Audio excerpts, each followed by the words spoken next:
గట్టుపల్ మండలం చేనేత కార్మికులు ఎదుర్కొంటున్న సమస్యలను ప్రభుత్వానికి తెలియజేయడానికి భారతీయ జనతా పార్టీ చేనేత సెల్ నల్గొండ జిల్లా కన్వీనర్ వర్కాల శ్రీనివాస్ ఆధ్వర్యంలో చేనేత కార్మికులకు మహాధరణ మాట్లాడుతూ చేనేత బీమా ఆరోగ్య కార్డులను పద్మశాలీలకు వర్తింపచేసే విధంగా ప్రభుత్వం గుర్తించి ఇవ్వాలి. 50 ఏళ్లు నిండిన చేనేత కుటుంబాలకు భార్యాభర్తలకు ఇద్దరికి పెన్షన్ తో పాటు 40% నువ్వులు సబ్సిడీ నేరుగా కార్మికుల ఖాతాలో జమ చేయాలి. నిల్వ ఉన్న సరుకులను వెంటనే కొనుగోలు చేసి చేనేత కార్మికులకు పని కల్పించి ప్రింట్ చీరలను తయారీదారులను మరియు అమ్మకదారులను విజిలెన్స్ అధికారులు దాడి చేయించడం మానుకోవాలన్నారు. ప్రఖ్యాతులు పట్టు వస్త్రాల నేత కళాకారులను నేటి ప్రభుత్వం నీరుగారుస్తున్న తరుణంలో తక్షణమే విరమింప చేసుకోవాలని నేత కార్మికులు ఆకలితో అనేక మంది చనిపోతున్నప్పటికీ నిమ్మకు నీరెత్తకుండా ప్రభుత్వం నిర్వహిస్తుందని తెలిపారు. కార్యక్రమంలో ముఖ్య అతిథులుగా ఓబీసీ మోర్చా రాష్ట్ర మాజీ అధ్యక్షులు అలే భాస్కర్, జిల్లా అధ్యక్షుడు నాగం వర్షిత్ రెడ్డి, ఓబీసీ మోర్చా ఉపాధ్యక్షుడు కంపె దుర్గయ్య, మండల అధ్యక్షుడు రావుల ఎల్లప్ప, చేనేత కార్మికులు జిల్లా మండల నాయకులు మరియు బూత్ అధ్యక్షులు కార్యకర్తలు పాల్గొన్నారు. కార్మికులకు ఇక్కడ విచ్చేసిన మరి ప్రతి ఒక్కరికి కూడా పేరు పేరున ధన్యవాదాలు చెప్పుకుంటా ఉన్నాను. ముఖ్యంగా శ్రీ నామాన్య నరసింహ మరి ఎంతో కష్టపడి మరి పోగు తయారు చేసి ఎంతో కష్టపడి మరి చీరలు నేస్తే మరి అవి కొనుగోలు చేయక కట్టలు బుట్టలుగా మరి అవి గోదాములలో పడి ఉండి వాళ్ళకు వృత్తికి పని లేక మరి ఈరోజు రోడ్డు మీద పడే పరిస్థితికి వచ్చింది. ఎందుకంటే అన్నం పెట్టేది రైతైనా మన శరీరాన్ని కాపాడేది చేనేత అనలే. ఎందుకంటే వాళ్ళు శ్రమకు ఫలితంగా మరి ఇప్పుడున్న రాష్ట్ర ప్రభుత్వాలు కూడా గుర్తించి వారికి కూడా ఒక బీమాగా తయారు చేసి వాళ్ళకు నిధులు ఇవ్వాలని కోరుకుంటా ఉన్నాం. ముఖ్యంగా రైతుకు రైతు బంధు ఎలాగా ఇస్తున్నారో మరి అదే విధంగా వారిని డాక్టర్ నాగం వర్షిరెడ్డి గారు జిల్లా అధ్యక్షుల వారిని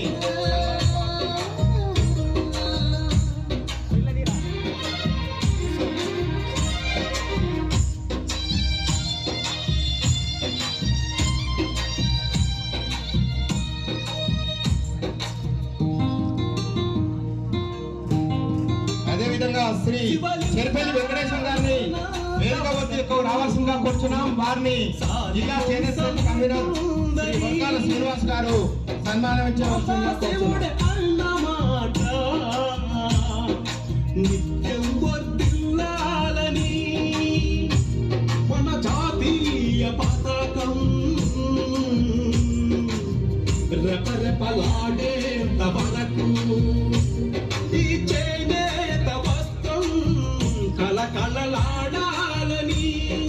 జాతిపిత ఆశయాన్ని నడిపిన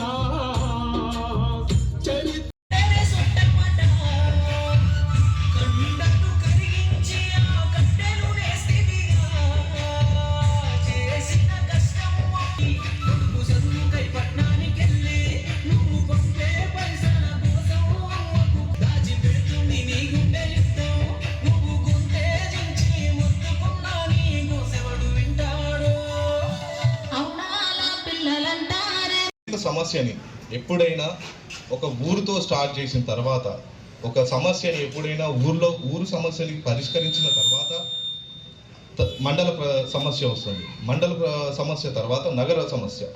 సో నేను ఇక్కడ అబ్జర్వ్ చేసినంత వరకు ఇక్కడ జరుగుతున్న అవినీతి, సో చిన్న చిన్న సమస్యలే కానీ మనం మాట్లాడాల్సిన సమస్య. ఫస్ట్ సమస్య, ఎవరైతే జియో ట్యాగ్ రాలేదు, ప్రతి ఒక్కరికి చాలామందికి జియో ట్యాగ్ రాలేదు, అందులో నేను కూడా ఒకటి ఉన్నాను. దానికి కారణం ఏంటంటే ఈ జౌలి శాఖకు సంబంధించిన అధికారులకి మన ఊర్లోనే ఇక్కడనే ఉన్న గట్టుపల్లిలోనే ఎవరో ఇద్దరు ఉన్నారు. వాళ్ళకి బ్రోకర్లా పనిచేయడం జరుగుతుంది. వాళ్ళు ఏం చేస్తున్నారు, అసలు మనకి ఆధార్ కార్డు ఎలా అయితే ఫ్రీగా వచ్చిందో ప్రతి ఒక్క చేనేత కార్మికునికి ఆ జియో ట్యాగ్ అనేది ఫ్రీగా రావాలి. అలాంటి దాన్ని 3000కి 5000కి ఎవరైతే 3000 5000 ఇస్తున్నారో వాళ్ళకి జియో ట్యాగ్ ఇవ్వడం జరుగుతుంది. ఎప్పుడైతే చేనేత కార్మికుడికి జియో ట్యాగ్ లేకుండా పోతాడో ఆయన చచ్చిన శవం లాంటిదే. ఎందుకంటే ఒక ఆధార్ కార్డు లేని మనిషి ఉండడు, జియో ట్యాగ్ లేకుండా నీకు ఎలాంటి బెనిఫిట్స్ కానీ ఎలాంటివి నీకు రావు. సో దీన్ని ఎవరైతే దీన్ని లంచగొండితనంతో ముందుకు తీసుకెళ్తున్నారో వాళ్ళని అరికట్టాలి. నేను అబ్జర్వ్ చేసినంత వరకు అయితే ఇక్కడ ఇద్దరు ఉన్నారు.